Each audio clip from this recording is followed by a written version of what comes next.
Hello everyone, welcome back. Yesterday we were discussing the universality and universal definition of marriage.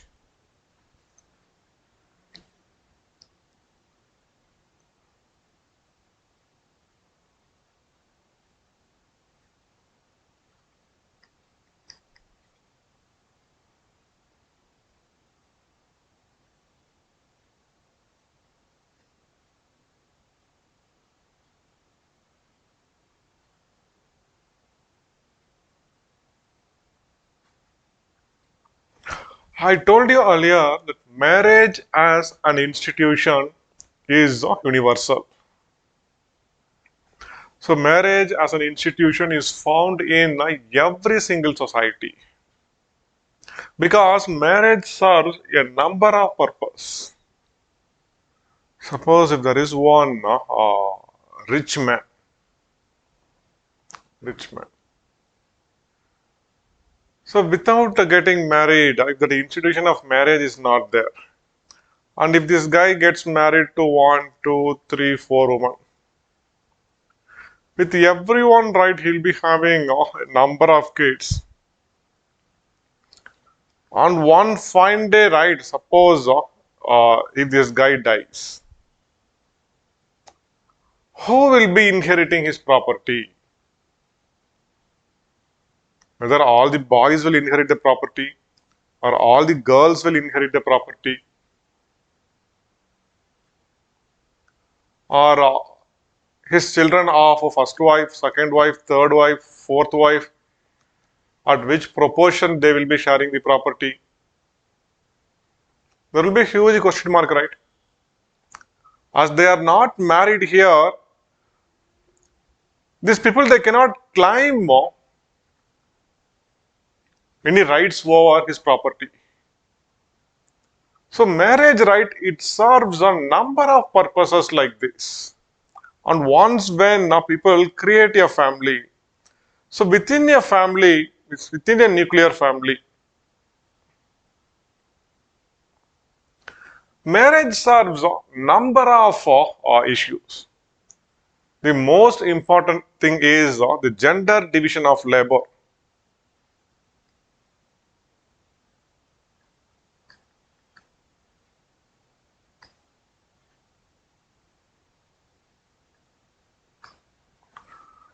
So what boys or men are going to do?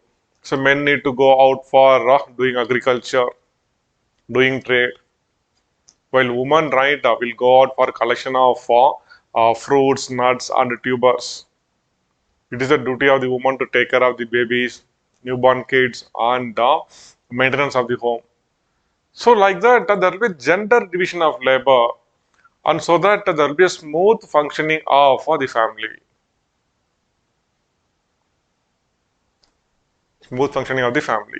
So that's why there was a need. Marriage minimizes sexual rivalry. Marriage minimizes the conflict due to sexual competition. Marriage provides a restricted sexual access. Marriage take care of the woman and the newborn baby, and the prolonged infant dependency can be dealt with the institution of marriage. So that's why marriage as an institution is found in every single society. But there are variations. Few society practice monogamy. In few, the society itself may prescribe polygamy, polygyny, polyandry. Few even practice polygyandry.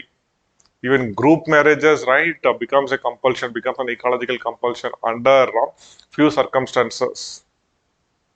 So, from the dawn of anthropology, from the very beginning, anthropologists tried a lot to give a definition to marriage, into which we can fit all the known forms of marriage. A definition into which we can fit all the known forms of marriage. But until now, because of the large scale variation, it is really difficult to give you a definition into which we can fit all the known forms of marriage. Earlier, yesterday we discussed about the New Year marriage, the New Year of Sudan in Africa. Here, marriage will be between a woman and a woman, but they both are not going to live together. One woman, right, will be a dominant woman who uh, can select her own spouse or who can select her own mating partner. Can say mating partner. Here, right, it is both the women who are married here. They will not say that woman gets married to some man. They will say what is the woman get married to this woman. But her sexual partner, right, she will be in a position to select. One can select this woman. She has the right to select her own sexual partner, but she will not have that right.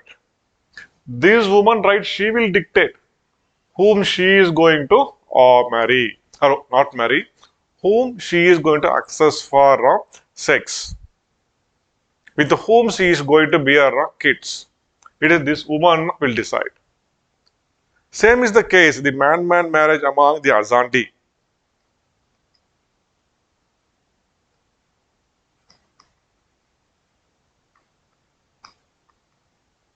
Man-man marriage. We have sham or false marriage among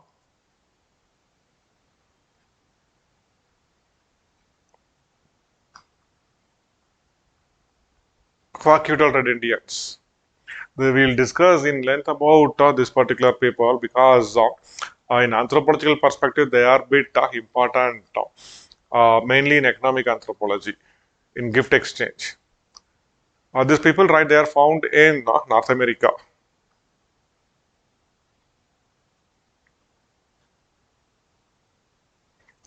USA, in Mexico, sorry, in Canada, you have Vancouver Island, and number of small islands here. These people inhabit this region.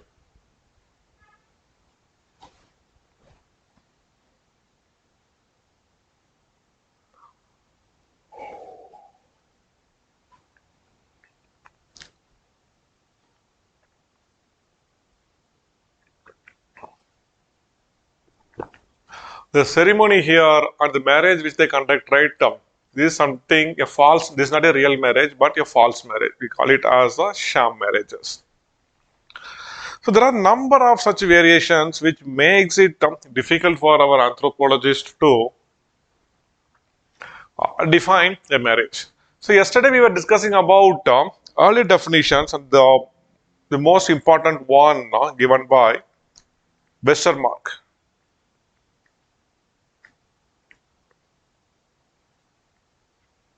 Westermark.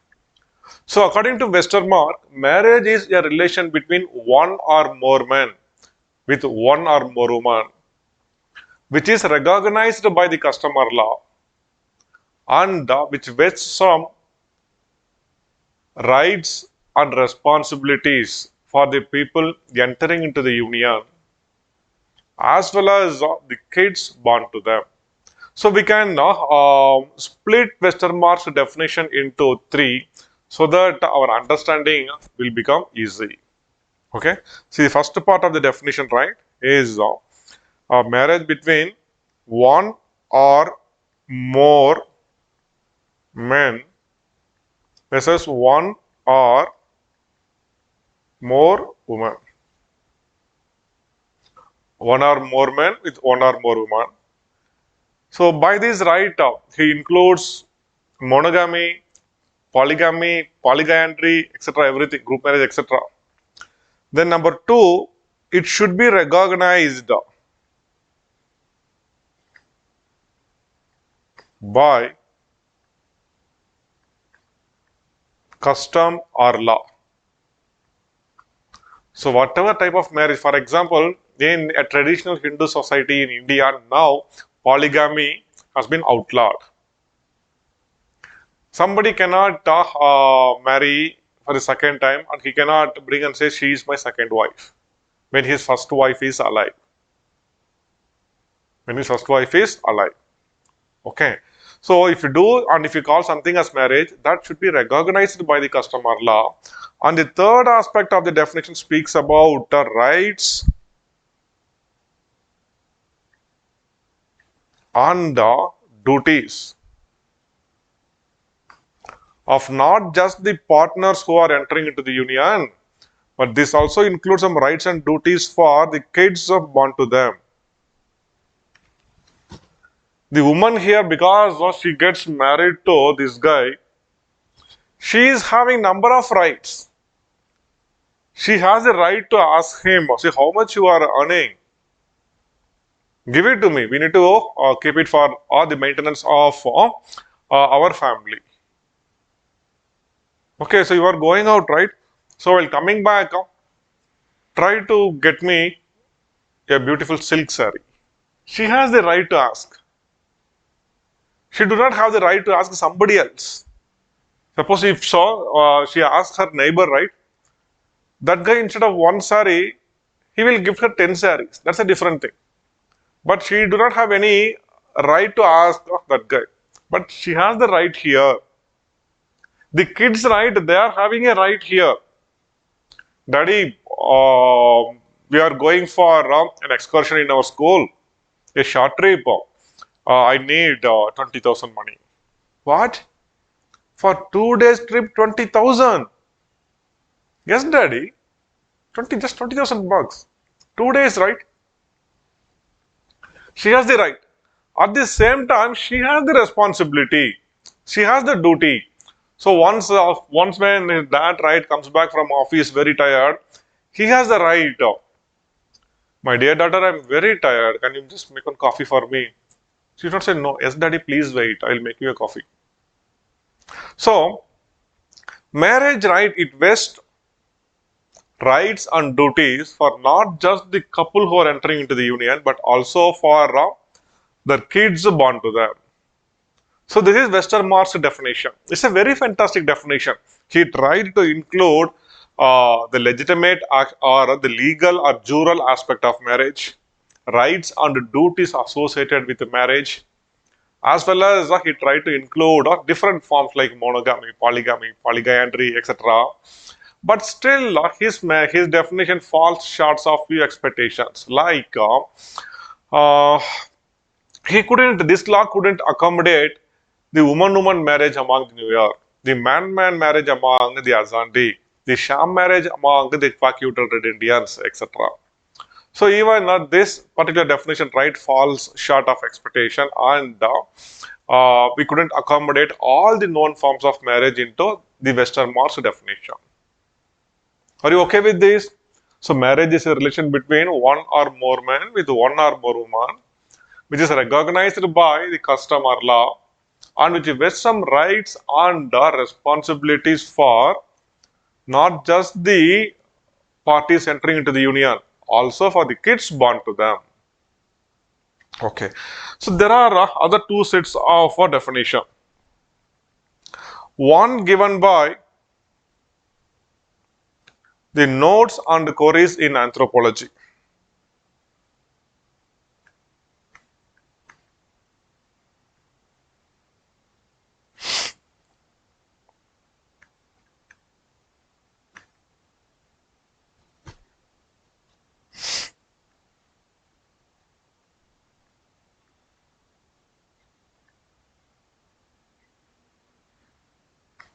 So what is this notes and queries on anthropology? A very famous encyclopedia for anthropology, and for close to around 50 years, right during early 20th century, it is the notes and queries on anthropology which served as a field guide for most of our anthropologists who ventured to far-flung areas to do anthropological research. So there was one particular method of anthropological research which was popularized by our anthropologist. That is sending a questionnaire. So earlier anthropologists, right, like E.B. Taylor, James Fraser, Peter Murdoch, they all were armchair anthropologists.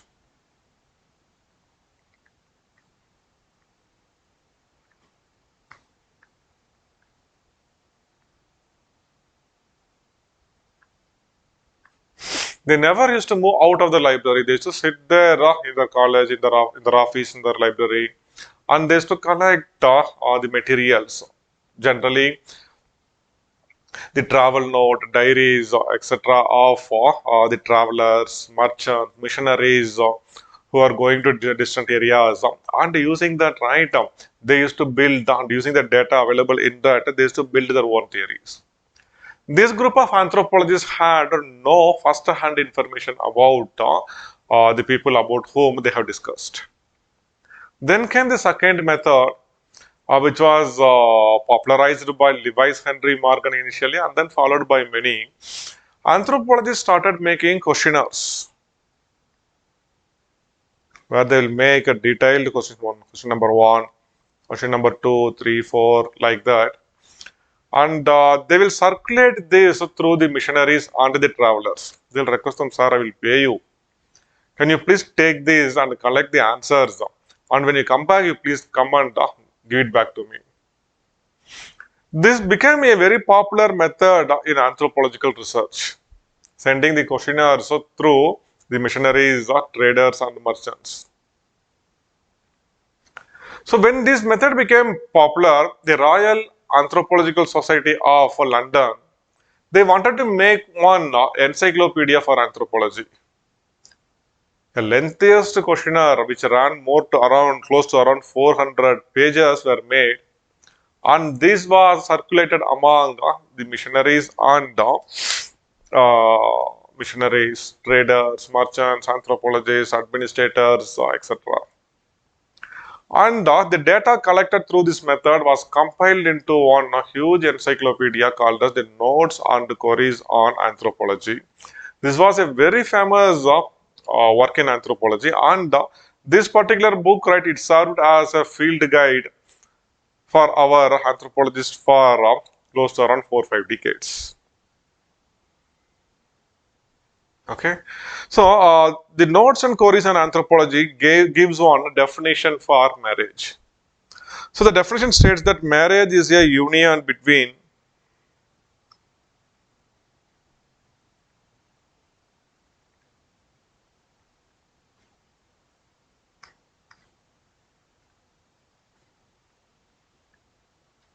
a man and a woman such that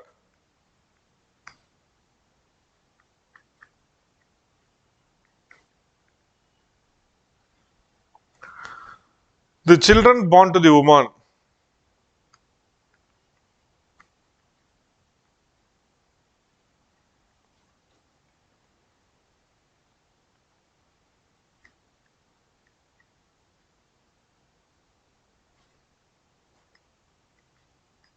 are the recognized, legitimate,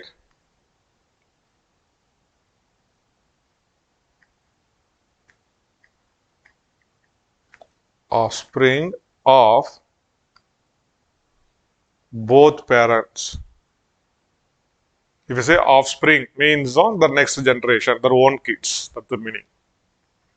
So according to the marriage is a union between, see, between a man and a woman.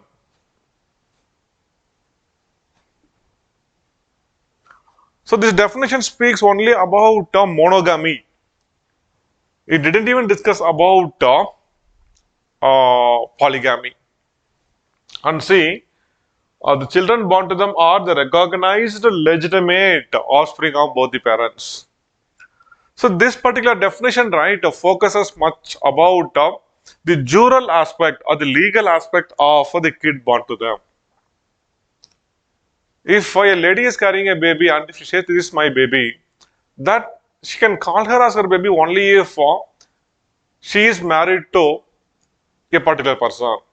Or if a man claims, he is my son, she is my daughter, it might have happened or it may happen one and only because of marriage. So marriage, right, it is a relation between one man and one woman such that the children born to the woman are the recognized legitimate offspring of both the parents. Both the parents. Same is the case with the definition given by uh, Malinowski.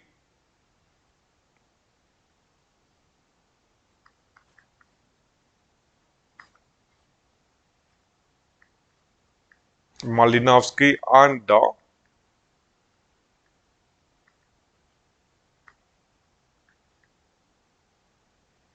and Radcliffe Brown. Malinowski and Radcliffe Brown. They say marriage is a union of a man and a woman in which they are the jural father and mother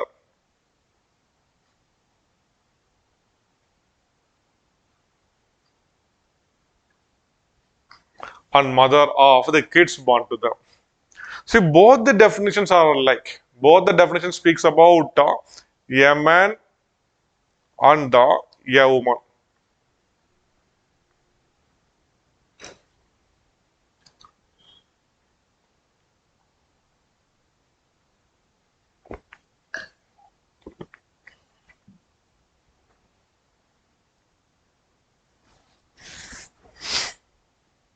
A man and a woman. And both the definition focuses on the jural nature, but they fail to explain the variations in marriage found across society, like monogamy, polygamy, polygyny, etc. Then uh, there was one famous. See, they say that marriage is essential for people to get a legitimate offspring, but that is not the case everywhere. For example, among the Dahomey of Africa,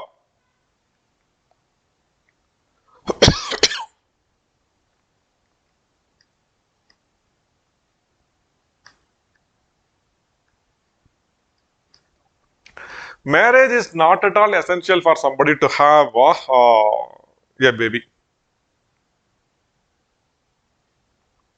Okay, here a woman again. Here they have woman marriages, and even among New Year, right, we have ghost marriage,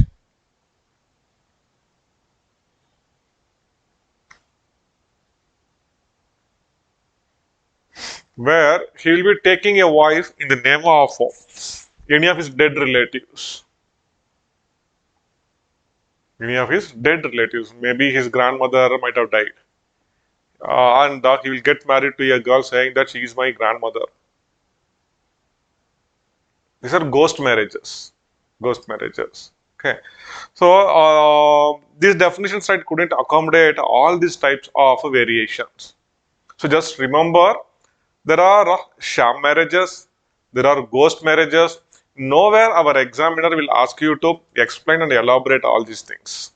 Okay, even I'm also going to explain only those things which are really essential for us for this examination. Okay, so next, Peter Murdoch.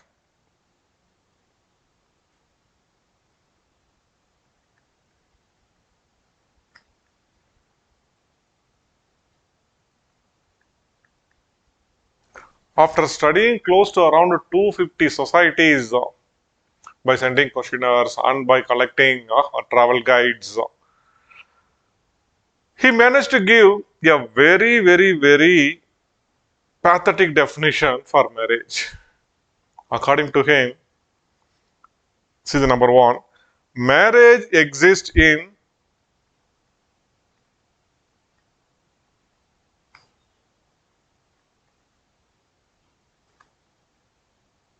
every known society.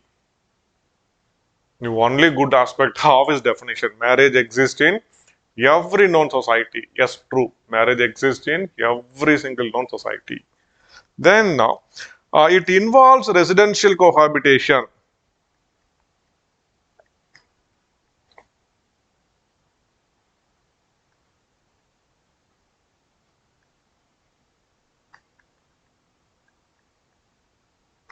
It involves residential cohabitation.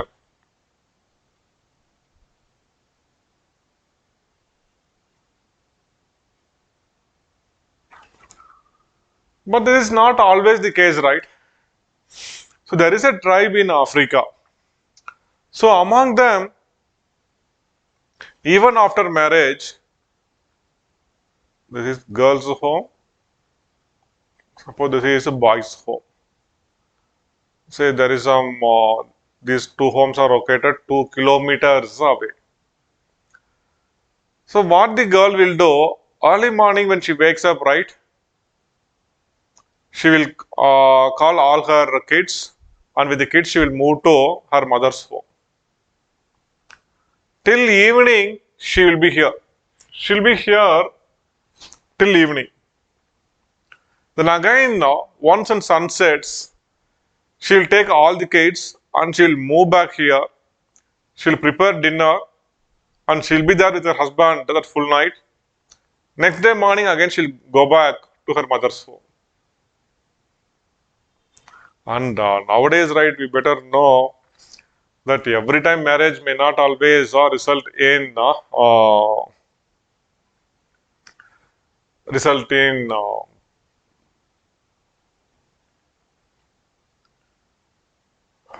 residential cohabitation. So there are many cases where an IAS officer will get married to an IFS officer. It happened with our ex-foreign secretary Nirupama Rao's case. Her husband was an IAS officer, and if they decide to meet, they need to spend close to around 10 to 12 lakhs. So very rarely, right? Maybe once in a year they used to meet, it seems. And now, right, it's very common to see that people after getting married, they'll move to some other country, leaving their wife behind to take on-site jobs. So everywhere, right, marriage always does not leads to residential cohabitation, but Peter Murdoch says marriage leads to residential cohabitation. Then number 3,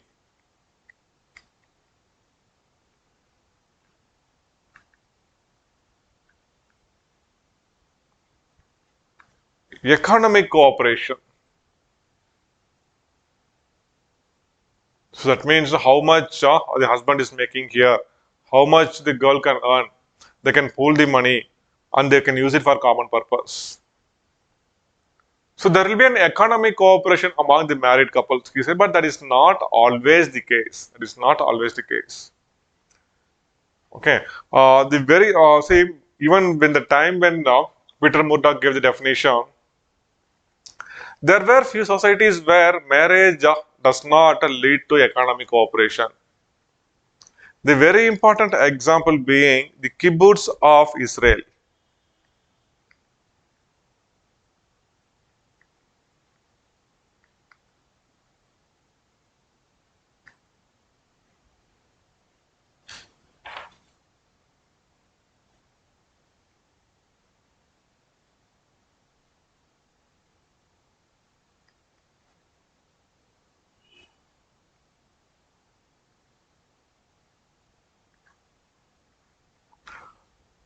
So the kibbutz, right, this is a cooperative society founded on the basis of Russian models like Sovkaz, Kolkaz.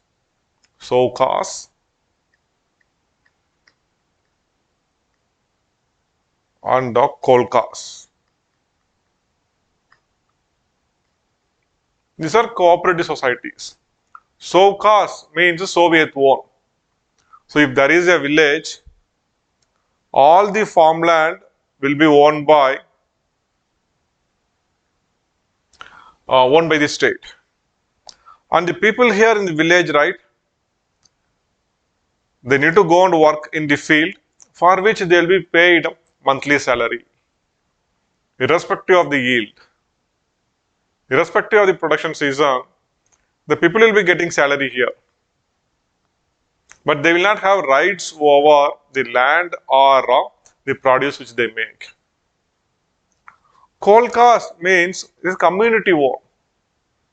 The entire community, entire village will own the land. Nobody can claim individual property. And everyone is going to expect to go and work in the field, for which right now they can share the profit. Here, if there are 100 men who need to go and work in the field, we cannot expect everyone to be sincere. Few people, right, they'll be ultra sincere, they'll just go, they'll work very hard. And few people, right, they'll just go, they'll pretend as if they are working hard. They'll pretend as if they are working. And once when they share the profit, right, there'll be an equal share. Same is the case with the Sokas also. Few will go, few will work very hard in the field. Few will go and sleep. But both will be getting the same property, or both will be getting the same salary. So, as the system was nearing a very big failure, Soviet government introduced another scheme where private lands were demarcated and it was given to the farmers, so that at least now this is your own land. At least work here, so that whatever profit you get, right, that will be yours, so that at least we can increase the crop production. So this is one reason for the massive failure of the Soviet system. So based on this model, right, when the Israel state was formed, they introduced one cooperative way of living called as a kibbutz. This is one extreme case actually. So within a kibbutz is a community, and within a kibbutz, right, there will be dormitories, or there will be individual rooms for the married couples. And there will be one dormitory meant for children. There will be common cooking. Here, the kibbutz will take care of for the every need of the people in the kibbutz, for the people here. Here, a wife, right, she cannot ask her husband, we are going out, right, can you bring one sari for me? Say, no, how can I bring? I can just go and work only. Our community will provide you sari. Please do not ask me, I cannot provide you. Here, every single thing, right, the dress which they wear, the food which they eat, the materials which they use, everything will be provided by the kibbutz. Only thing they need to go and work, for which they won't be getting any salary. Even food will be provided for them in a common dining area. And the worst thing is, the number of hours or the time which even the kids can spend with the parents, right, that itself is limited. Maybe daily 2 or 3 hours they can go and they can be there with the parents. After that, they need to come back. They need to sit and study in the dormitory. So here, there is a residential cohabitation, but there is no economic cooperation between the married couple. In kibbutz, there is no economic cooperation between the married couple. Then he also says that marriage exists in societies where sexual functions and economic functions are united, where there is union of economic and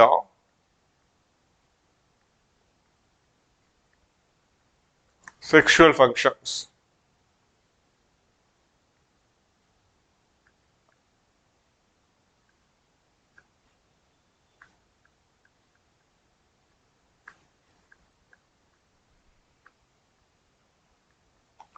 And this happens only in marriage according to Peter Murdoch.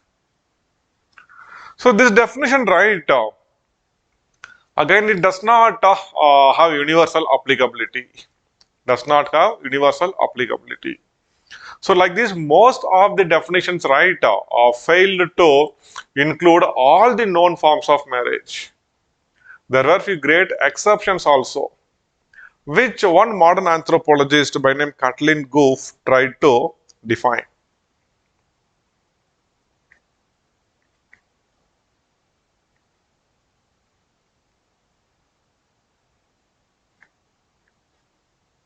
Kathleen Goof's definition. According to her, marriage is a relation between a woman and one or more persons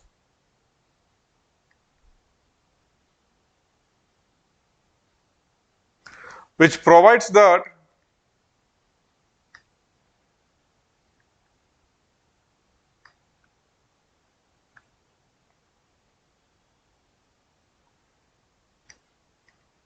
a child born to the woman under circumstances not prohibited in the society will be accorded full birthright status common to all the members of the society. What she is speaking about? So when when Peter Murdoch and others defined marriage, the very big hurdle for them was to include one type of marriage found in South India, the marriage among the Nayars. See, we know that in the North Indian plains there were a number of restrictions, village level exogamy, okay, Gotra level exogamy, and they follow it with strict norms because if there is a violation in this right, that may lead to an anarchy in the society. Violence for sex will become more, and we cannot have a control over the society, a social control of the society. But on the other hand, some 200, 300 years back, there were a society where almost free sex was permitted. Anybody can access any woman for sex. Is it possible in a modern society? No. Certainly, right, this may lead to issues like jealous, possessiveness, conflict, killing, etc. Practically, one cannot think about such a thing, but such an institution was found there among the Nayars of Kerala. It's really a wonder how they managed to secure the social order after having such a liberal system and liberal thought.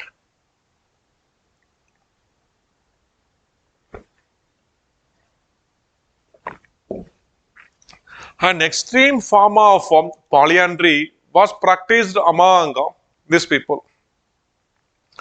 The community in which the Nayars live,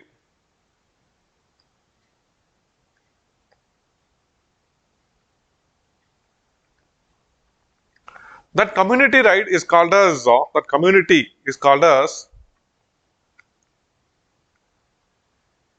Thavari or Tarawat.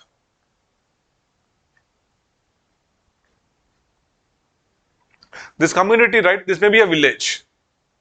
This may be a village. Here once when a girl attains puberty, they will conduct one ceremony called as Tali Kettu Kalyanam.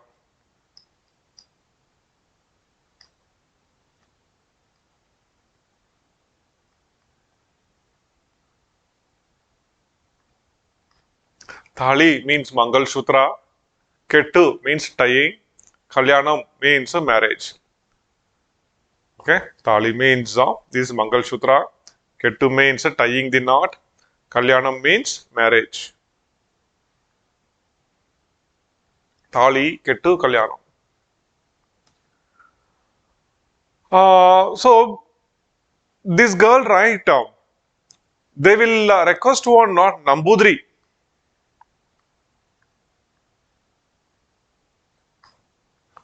A Nambudri Brahmin to come to the Tarawad or Tawari, and they'll make that man to get married with this girl. This is a Nambudri.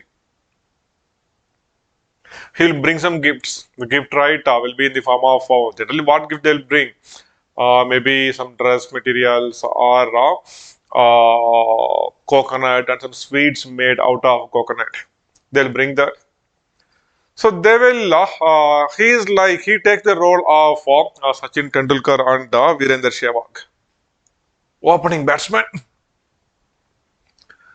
So he will live with after the Talikatti Kalyanam, he will live with the woman for 15 days or 1 month. After that, right, he will say one final bye bye to the woman, and he will move back to his home. So once when this is a ritual, once when this Talikatti Kalyanam is over, then now this girl is ready for a concubial relations with any man in the village, which we call it as Sambandham relations.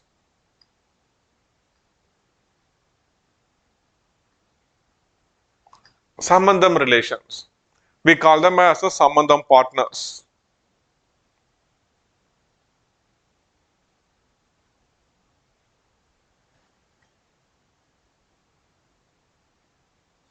From the very next day, any man in that village can access this woman for sex.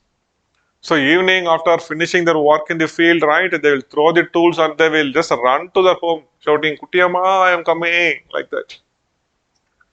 And they will leave the slipper in the entrance and they will go inside. And if somebody else comes there and if they see the slippers there, they will not go inside and disturb them. There is no issue of possessiveness. Oh, she is my girl, she need to be there only with me. And even conflict was not there. Generally, this will happen, right? Had such a thing been permitted in our society, however civilized we are, conflict may arise and people may kill each other. But there was a society which was practicing this type of marriage, and even conflict was kept at minimum. Here, most of the Nayars, right, they go out for fighting, and then most of them, right, may not return back. They may die. So this peculiar environmental condition, right, where women do horticulture, where women have lot of property, so they created such a system of marriage. Here, women were dominant, not the men, and the kids born to the woman through the Sambandham partners, right? They'll conduct one ceremony to induct that kid ceremoniously into the Taravi or Tarawad. So Katalin Goof, right, by her definition, she tried to include this Nayar's form of marriage, but her definition again focuses only on the Nayar's form of marriage, but not on the other forms of marriage. So she speaks only about polyandry. She didn't even include polygyny or monogamy.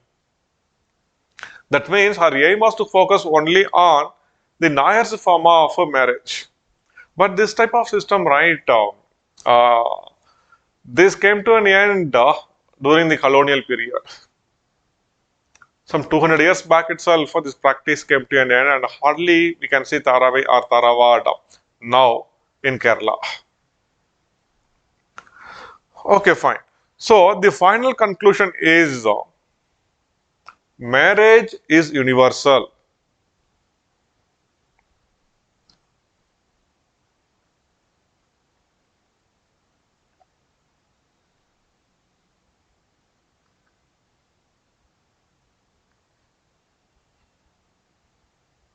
Marriage is universal, but there is no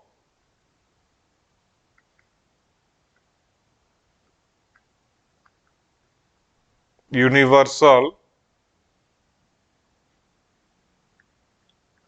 definition for marriage. So remember, marriage, right, is universal. Marriage as an institution is found in every single society. But there are number of variations. So until now, our anthropologists couldn't define marriage into which we can fit all the known forms of marriage. It was largely because of the number of variations present among the society. See, I have discussed only some 5 important definitions. Earlier, we used to discuss some 10 definitions because prior to 2011, when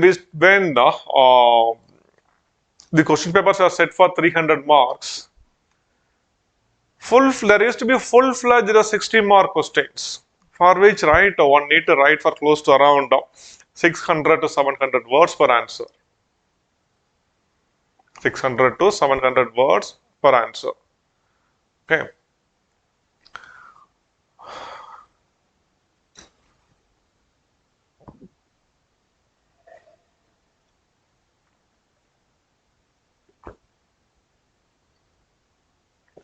But now things have changed a lot.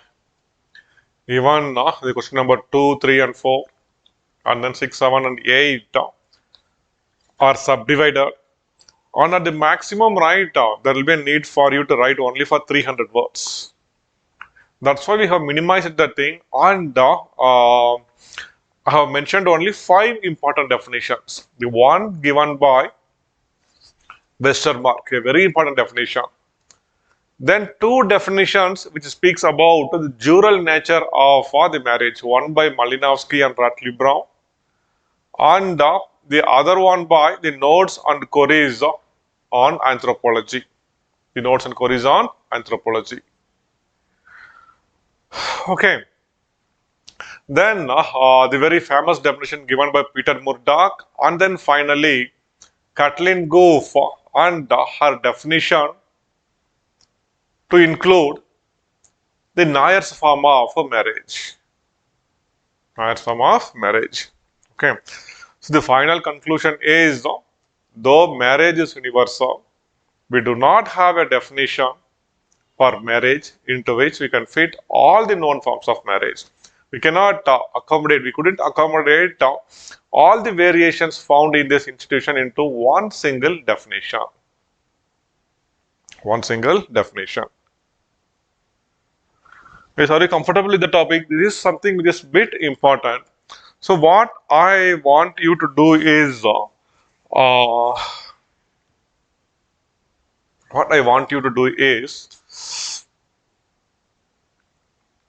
so whenever you are free, try to memorize one definition.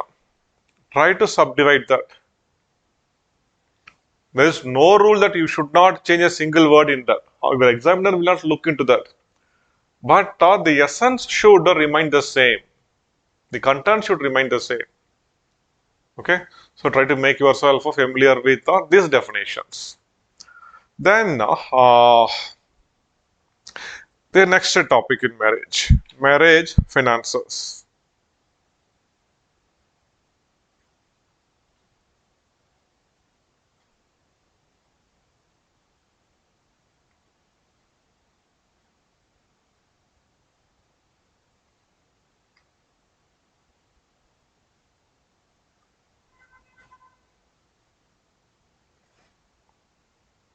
Marriage finances.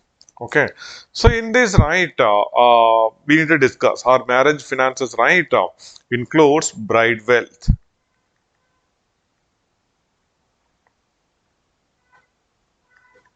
Bride wealth. Number 2, bride service.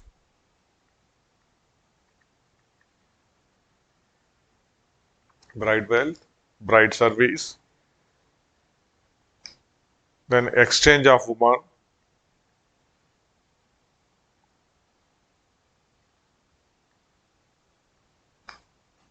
Then gift exchange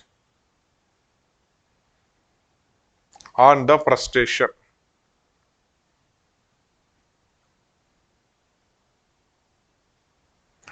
So there is a mistake again. It is prestation. Prestation, not presentation. This autocorrect sometimes really makes our life very horrible. I will explain you what do you mean prestation. And then dowry. All of us know dowry as the one and only very famous marriage finance. But apart from that, see how many things are there. So about dowry, I will not discuss in length, but I will give you an assignment.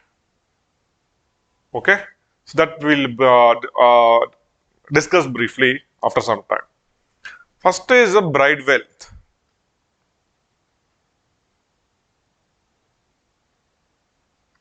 This is also called as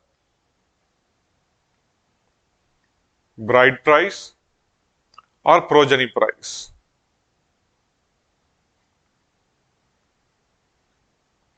So this is the money which a boy pays to a girl's family for the loss of that woman from the family. He is going to take this girl to his home. In our society, right, we feel, oh my God, why please take her. She's a very big liability in our home. Daily, right, she'll just eat whatever we prepare in the home, and simply, right, she'll say, this food is not good, that food is not good, and she keeps fighting for TV channels. She's a big liability. You please take her away.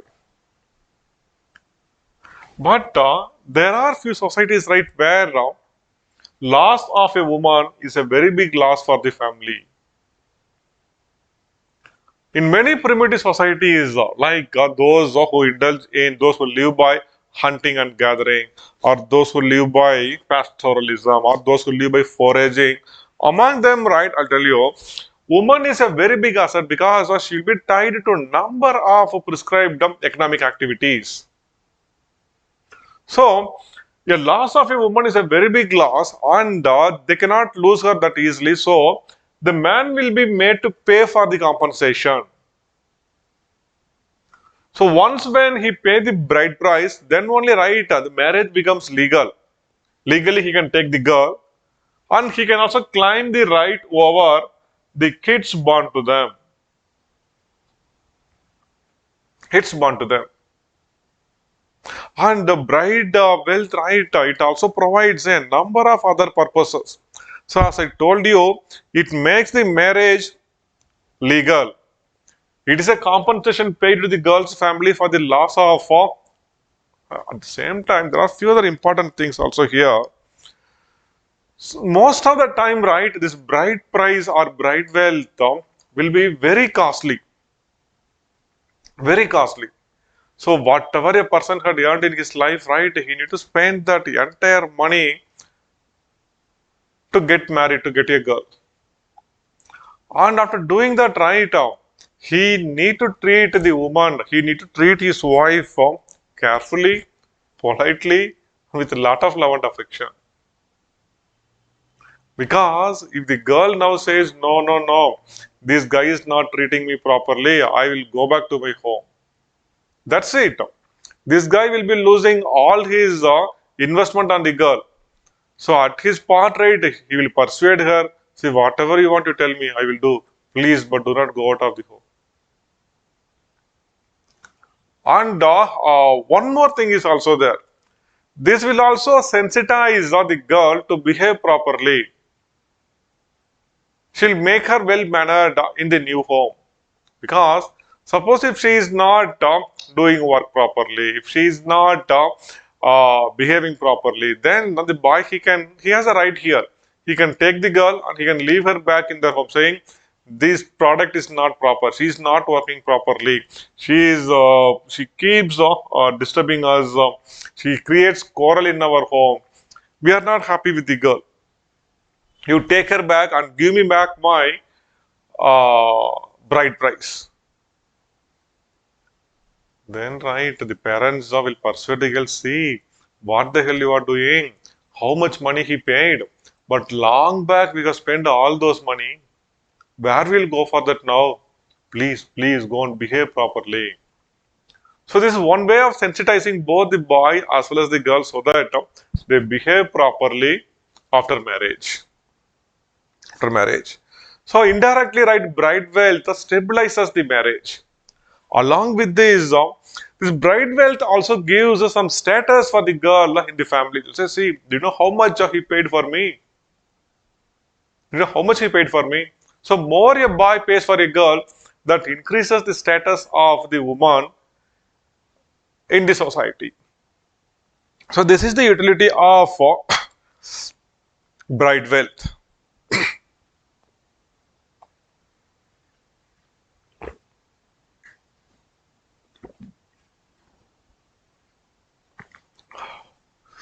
bride wealth. So next is bride service. So when people will be forced to do, when boys are will be forced to do bride service.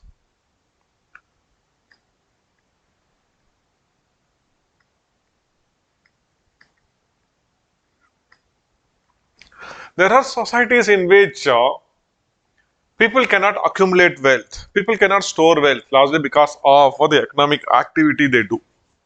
Largely because of the economic activity they do. So they will not be in a position to store wealth. So they cannot pay bride wealth to secure his marriage. Under this condition, bride service takes the place of bride wealth. I told you one example of the Bushman of Kalahari, where one person need to express his interest. Bushman of Kalahari Desert.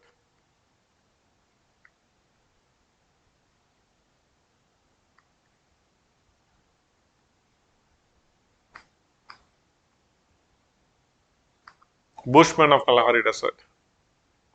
Kalahari Desert is in South Africa. Kalahari Desert, Namib Desert in Namibia. Here, a boy, right, he need to express his interest when the girl is just 9 or 10 years old. So from that time itself, he need to go to her home. He need to provide service. And once the girl attains puberty, then they will get her married to that boy.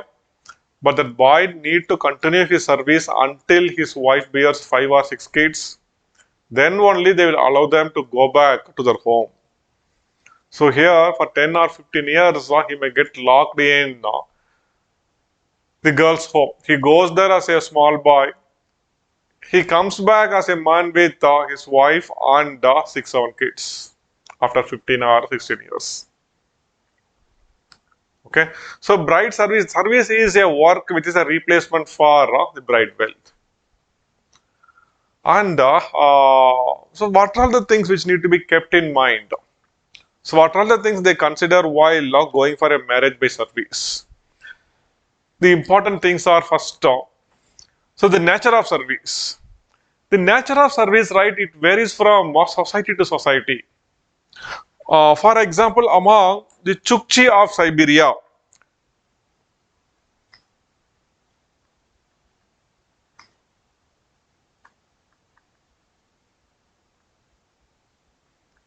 Siberia is the Asian part of Russia. Okay, among the Chukchi of Siberia, if a man, right, if he hunts one reindeer, that is sufficient. Reindeer are large sized animals actually, large sized animals. Very easily, right, this reach a height of above 6, 7 feet. Gigantic animals these are. And this is a very famous hunt in the Arctic region. So here among the Chukchi, bride service is just ceremonial. Just the boy need to go and he need to hunt one reindeer. If he brings that and gives that, they'll be so happy and they'll get the daughter married to that guy. But in few societies, right, boys need to be there with the girl's family. They need to go out for hunting for 1 or 2 years. Then they'll get married and they'll let them go. And even there are few extreme cases like the Bushmen of Kalahari Desert where the boys will be tied to a few decades with the girl's family. Okay, fine then. This is the bride service. Then I told you about exchange of woman. If bride price is very high and if bride service is very cruel, then two boys from two family, right, can exchange their sisters so that they can compromise on the work which this guy need to do in their home and that guy need to do in this home. You continue to do work in your home itself. I will continue to do work in my home itself. There is no need for you to come here and do. And do not ask me to come and do work in your home. That is exchange of woman. A very good example that even now among the Arabs who live in the desert, right? Take your sister and give my sister is a very famous way of marriage. Then I have mentioned about gift giving, gift and prestation, gift exchange.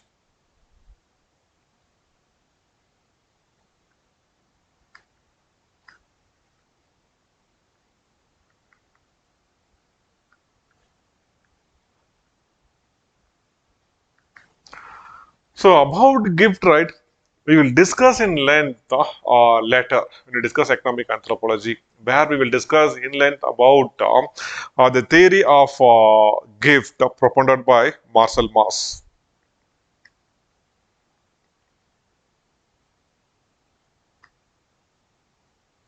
Marcel Mauss and his theory of gift.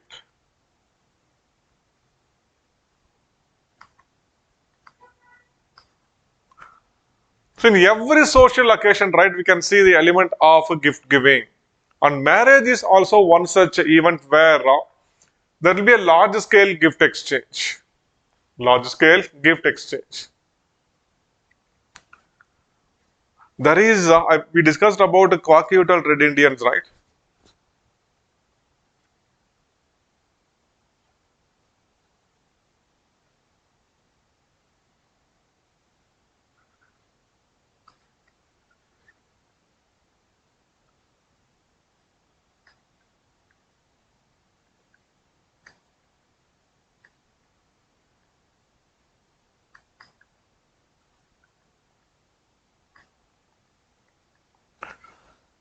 They live along the Pacific coast of North America. I told you earlier. Okay. Alaska, America, Baja California. So here we have Vancouver Island, and they live in this area. There are a number of small islands here. So the coacutal red Indians, right, they inhabit this territory. They have a peculiar way of gift giving called as a potlatch. So potlatch is a ceremonial gift giving.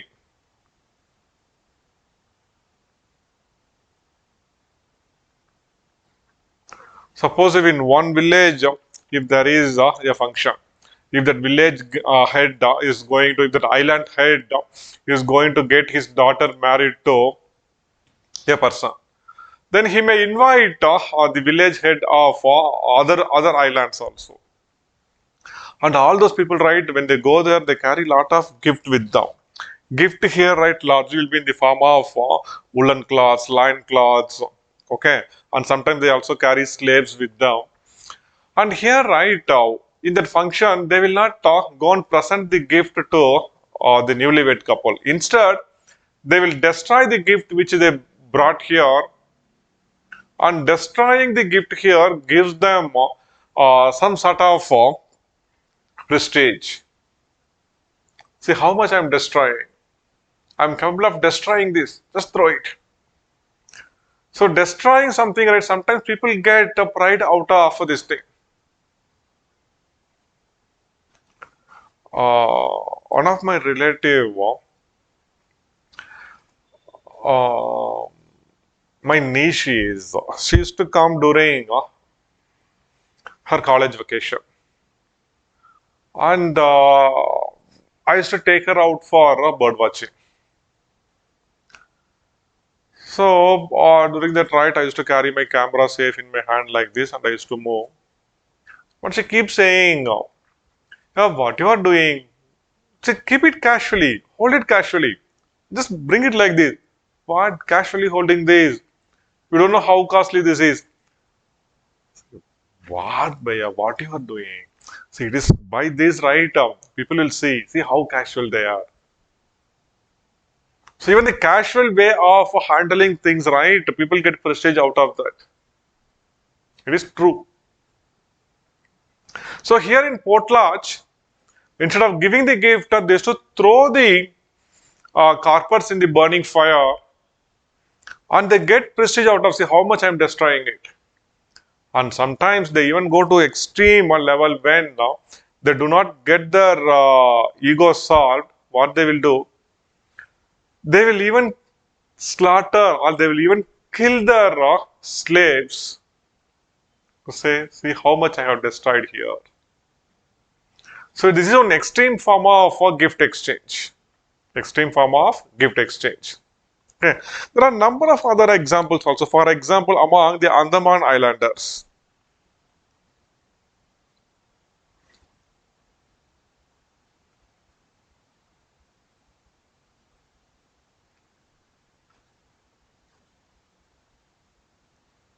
No, Andaman and Nicobar Islands, right? This is very famously known for six important tribes. One is the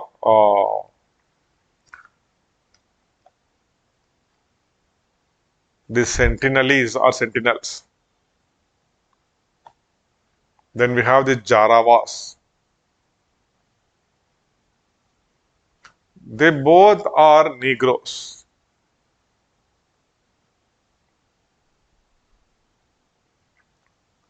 Then we have Shompans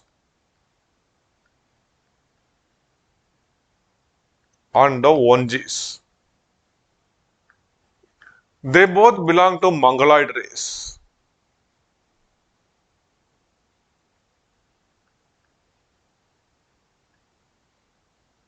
And the Andamanis and the Nicobaris.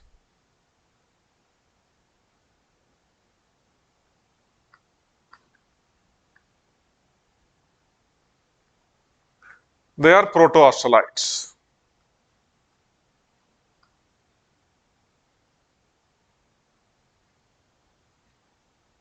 A subrace of Caucasoid race. So there is one lengthy chapter about race and racism, and we will discuss that in length. There was always a huge question mark that how people belonging to three different races managed to inhabit, managed to occupy, managed to inhabit the distant islands in the Bay of Bengal.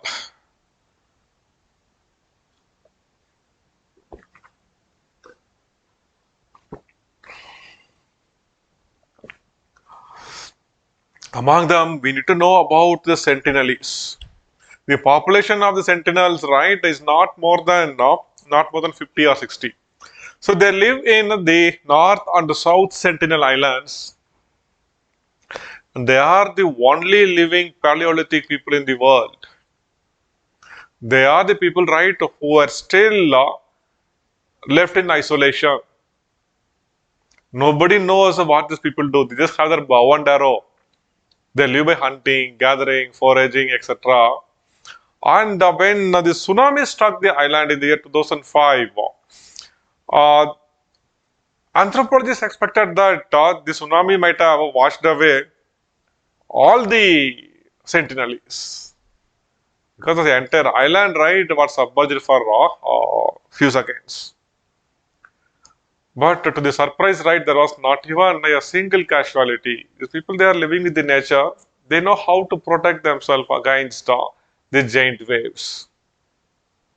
Against the giant waves. On the other hand, we couldn't do it. Even my own town, right, is a coastal town in Tian. And that was the second worst affected town in the tsunami. There is a small river in island near my town. During our childhood days, I still remember we used to go there. That's a beautiful place where South Pennar merges with the ocean. We used to play cricket there. And from the local villages that time, right, Bisleri, these water bottles were not very common. So we used to get water from the huts there. They will be so happy to provide us. And when they look at us going for playing, right, they'll make one pot of water ready for us. So there was a time when one of my school teachers said actually this. So there will be a time when you need to buy water for drinking. You need to buy water for drinking. I still remember one of my classmates, he asked, Sir, how you are saying like that? If you go and ask water in some home, will somebody give or not? How you are saying that there will be a condition that we need to buy water? In a matter of less than 15 years, right, things have changed a lot. And now, we are buying water for drinking. We are buying water for drinking. That entire island, right, got washed away completely. The entire island got washed away completely. More than 60% casualty in that hamlet alone. Hamlet alone. So nature is always powerful. Always powerful. Okay. So let us go back to our discussion about the Andaman Islanders. So the Andaman Islanders, what they used to do, once when they get married, so once when they decide on this is the boy's family, this is the girl's family. Once when they fix a marriage, once they decide, okay, let us get this boy married to this girl, what this family will do, they will cease all regular communication. They will not talk to them. There will be no communication between these people and these people until the marriage. So what they will do, suppose if they want to communicate anything, they will buy some gift, they will give it to some third person, and they will ask them to go and give it to them and communicate this. Then these people, right, they will also get some gift, give it to somebody else, go and give it to them until we are ready for the marriage. This is one way of gift giving found among the Andaman Islanders. And in our modern society also, gift giving is very common during marriage. Here, this gift is not a true gift. All the gifts given in our modern society, right, need to be returned within a stipulated time. If not, it may break the relationship. So what happens in villages, right? Most of the people used to maintain a ledger. Okay, today I went to Ramasami's marriage. I gave him 1,000 rupees. Today I went to Rohit Sharma's marriage. I paid him 5,000 rupees. Last week I went to Virat Kohli's marriage. I gave him 10,000 rupees. Like that, they will make a ledger. And suppose if there is a function in their home, if they are going to get their daughter married to somebody else, he will give invitation to every single person. He will expect all of them to come to the wedding, and whatever he paid them right as gift, they will be returning back to them. And if they do not return, this may spoil the relation. It may create enmity at times. So indirectly, this is like an investment. He goes everywhere. He keeps investing so that all the money will come back to him when he is having a costly function at his home. Then Marcel Mauss also speaks about prestation.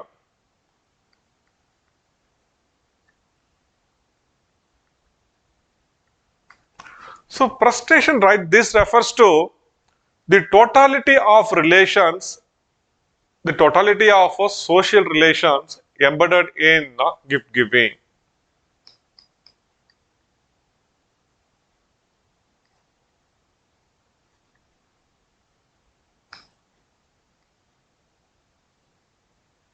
The totality of social relations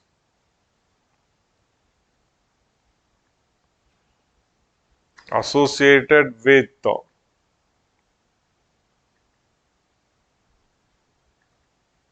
gift giving. This is called as prestation. So if there is a function, so who are all the relatives who are expected to come there? And what should be the gift giving behavior here? So even in our modern day marriage, right, we can expect what every relative is supposed to give. Few are expected to provide a ring. Few are expected to provide a bracelet. Few are expected to provide a gold coin which they tie on the forehead of the newlywed girl. And there are too much of social relations involved in the aspect of gift giving. The totality of social relations embedded or associated with the gift giving is called as prestation. So Marcel Mauss, he introduced the term prestation in economic anthropology. So We will be having one separate discussion about Marcel Mauss and his theory of gift when we discuss economic anthropology. Economic anthropology. So now about gift giving alone, right? Do not bother much. You just keep it aside. Okay. So next is a dowry.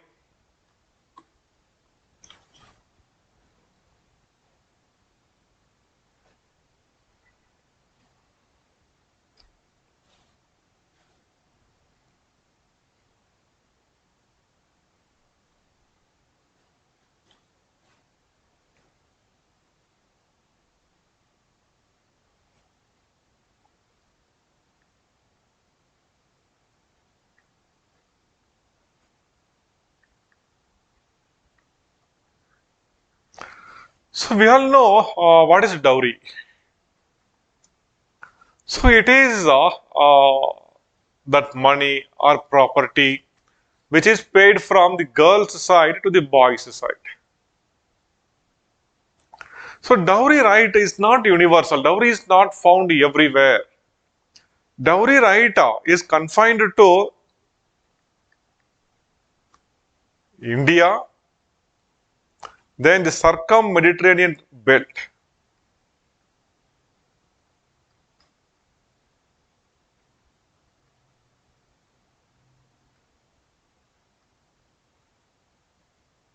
That is the countries surrounding the Mediterranean Sea. Libya, Tunisia, Algeria, and in the north, right, Egypt, Greece, then the Middle East countries, Italy, France, Spain, Portugal, etc. Spain, etc. So dowry is common in this region and in other parts of the world where Indians went and settled. Now our Mehul Chokshi is in a Dominican Republic. Okay, like this, many Indians, right? So, though, as a part of the British Army, they were moved across the world during the World Wars, and after the wars, many went there and settled there, and they carried the custom of dowry also with them. So, dowry is a region specific. Dowry is not found everywhere. So, what is dowry? Many say dowry is a conjugal fund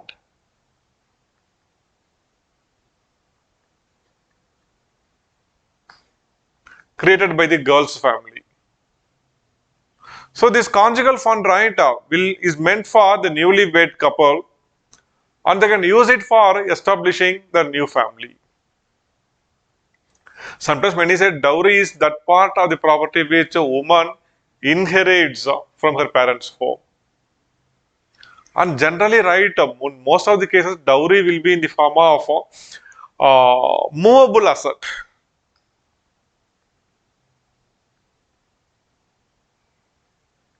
In the form of cash, cattle, or jewels, etc. Nowadays, right, demanding a car and a bike has become very common in marriages. Okay, dowry. And I told you there are few reasons behind the societies having this institution.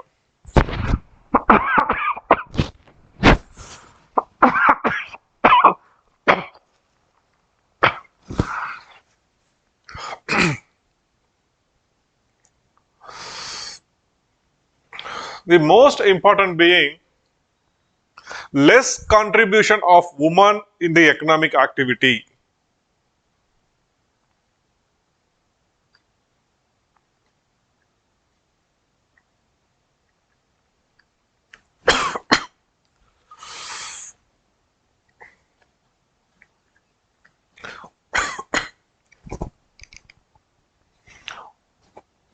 Less contribution of women in the economic activity.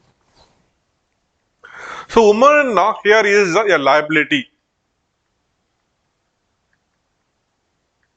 Woman here is a liability. So here women right or girls during marriage they are forced to pay dowry to the boy. And I also told you one more thing. The hypergamous, the hypergamy rule in marriage in the traditional Hindu society is made dowry competitive.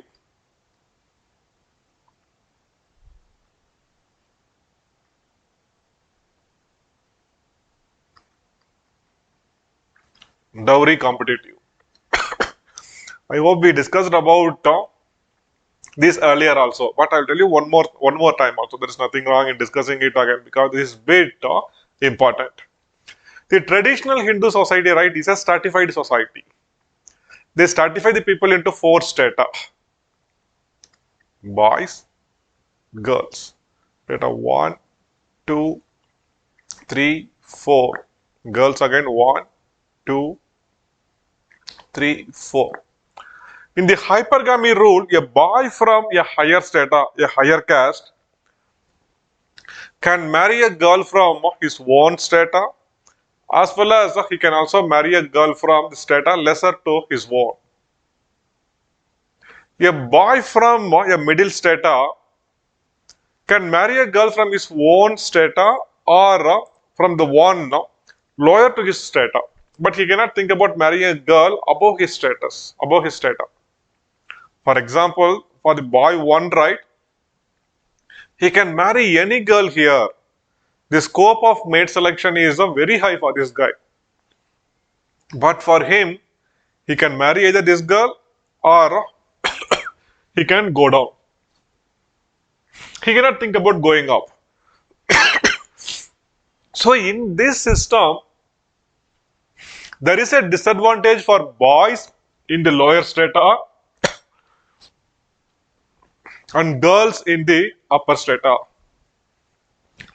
For this girl, right, she can think about getting married to boys only from this strata. She cannot marry boys here. This boy, he can marry only this girl. You see what happens now? The girl's parents, right, they'll be having fear.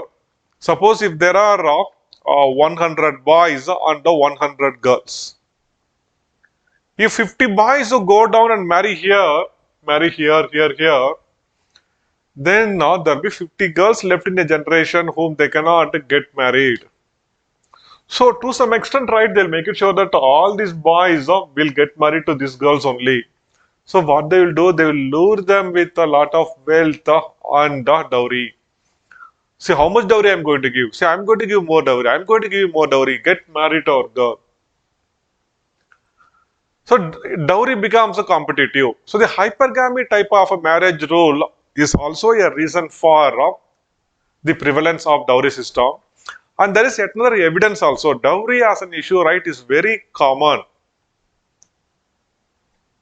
in higher caste when compared to the lower strata. Compared to the lower strata. Okay. So dowry. But dowry as a big issue. Dowry related issues, right? These are very common in the middle and lower middle class.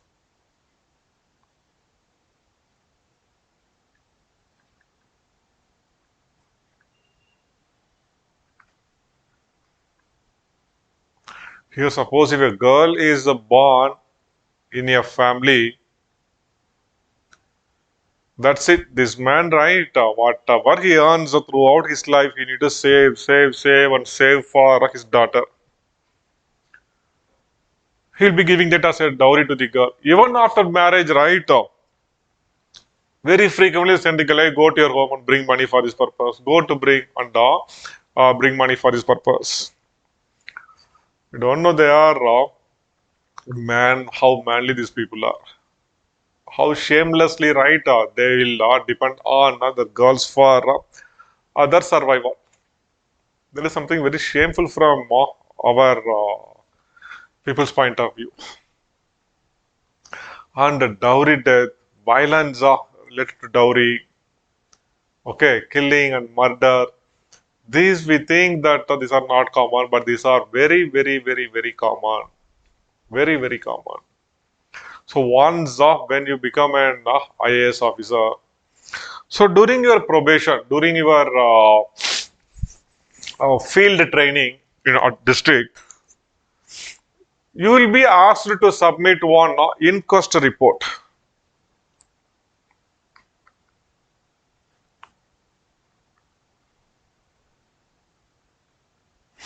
That is, suppose if there is an unnatural death.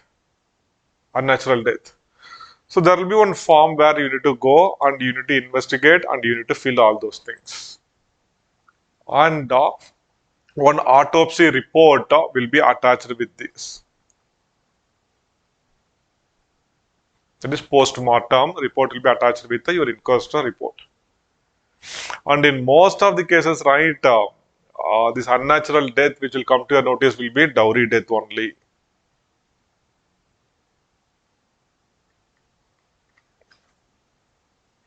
Dowry death.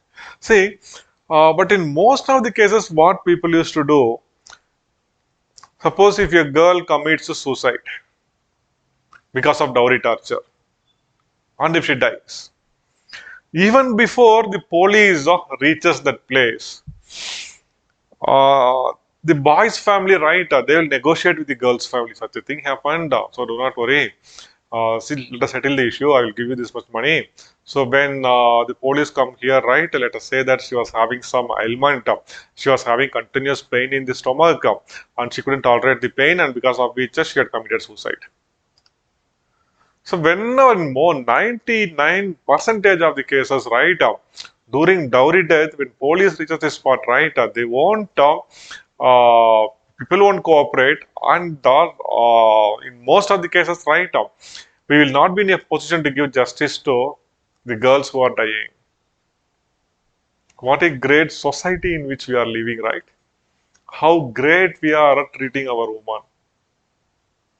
Woman is just a commodity. Fine then. Okay, so this is dowry.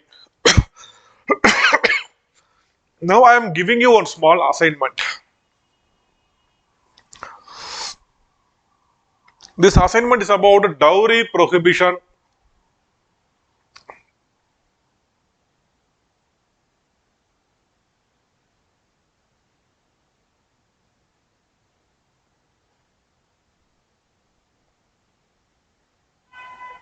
legislation in our country. So what are all the laws which we have for the prohibition of dowry? And what are all the important provisions in that? And uh, reasons for, sorry, okay, leave it. Dowry and dowry prohibition. Sorry, dowry prohibition act. About this right, try to make one small essay and try to submit me as an assignment. This is very important because this examination is designed in such a way that we cannot just read your notes and go and write the examination. We will be providing you all the essential content for this examination, so it will make you fit. But at the end of the day, it's you who need to go and write the examination. And with the passage of time, right, there will be a need to upgrade things, and I'll be doing it, and I'll be providing you at periodic intervals. Do not worry about that.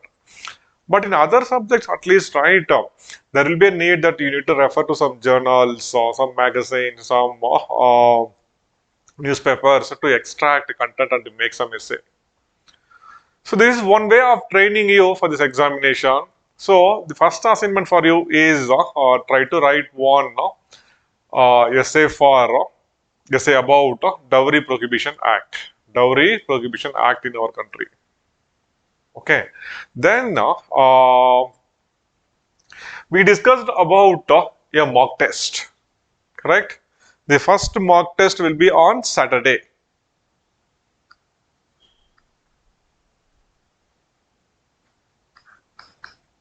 And the portion for the test is religion,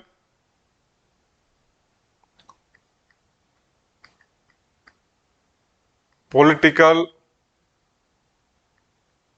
anthropology,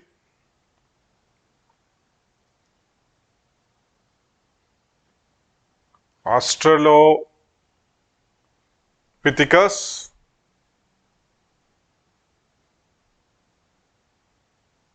Homo erectus, and the Neanderthals. I'll just give you 10 questions. That's it. Try to answer them. Some very simple thing. You can also refer to books and you can make your answer. Okay. Saturday morning, I'll be providing you the question paper and you can answer and you can give it to me in a week time, in 1 week time. I will evaluate that and I will give you my suggestion. Okay. So with this, we are completing marriage also. So next, now it is time. So now I have given you some idea about, we didn't discuss the entire socio-cultural anthropology. We have discussed a few important aspects of socio-cultural anthropology. Now it is time for us to start our discussion in culture theories. Let us start from classical evolutionism and we can move ahead until postmodernism. So that is not a tough one, but that is one thing, right, which needs understanding and we shall do it slowly. Maybe one or two theories or one or two school of thought in a week. So let us move slowly. Okay. And it is time also tomorrow let us start our discussion in organic evolution. Let us start our discussion from the rules in evolutionary biology or rules and concepts in evolutionary biology like Dole's rule, Cope's rule, Gauss rule, parallelism, convergence, adaptive radiation, etc. In this, I would like to tell you one very important thing. See, there are number of capsule form materials available in the market. There are number of materials available in the internet also. And I'm not saying that every single material is misleading. But I want you not to waste your time in or devote your time to deal with the materials available in the market. Just keep faith in us, keep faith in me. First, try to study what I am discussing here in the class. I'll be giving you some handouts, right? Make yourself thorough in this first. Then soon, maybe in the next lecture, I will give you a list of reference books. Keep those books with you. I will tell you what exactly to read from this book. These are much more than sufficient. And in the name of adding case studies also, many are making this subject very complex. In most of the cases, never write in your paper, you can ask our examiner to ask like this. Illustrate your answers with the proper case studies. Nowhere they will tell that. But with every single concept, right, there will be some case study and we'll be discussing number of examples. That alone is much more than sufficient. There is no need to include any contemporary examples to make your answer look so attractive. In the name of doing that, most of our students, right, are making the answers a bit very complex, making things a bit complex. So about all these things, let us discuss in length. So until then, you take a break now. I hope you are comfortable with the topic marriage. Okay. So tomorrow let us start our discussion in the organic evolution. So until then, bye bye. Have a great day. Thank you.